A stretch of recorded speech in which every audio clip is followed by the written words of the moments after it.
बिस्मिल्लाहिर्रहमानिर्रहीम।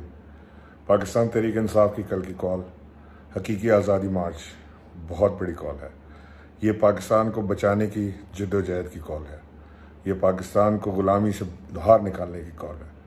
मुझे यकीन है कि कल पूरी कौम इमरान खान का साथ देगी, पूरी कौम सड़कों पर होगी, पूरी कौम, हमारी माएँ, बहनें, बेटियाँ, नौजवान, बुज़ुर्ग सब रोड पर होंगे।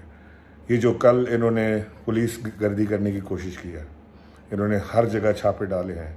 कराची से हमारे लोगों को उठाया है, लाहौर से हमारे लोगों को उठाया है, हमारे लोगों के पीछे पुलिस उनके घरों में कूदी है। इससे हमारे हौसले पस्त नहीं होंगे।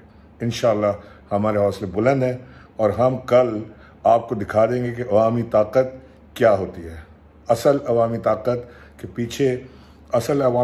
के पीछे उनके अपने मुल्क, अपनी जान की परवाह न करते हुए लोग अपने मुल्क की खातिर बाहर निकलते हैं। और कल पाकिस्तानी कौम न सिर्फ अपनी ताकत का मुजाहरा करेगी बल्कि अब इजहार करेगी यकजहती का कि पाकिस्तान को हकीकी आज़ादी चाहिए। पाकिस्तान को गुलामों के पीछे नहीं जाना।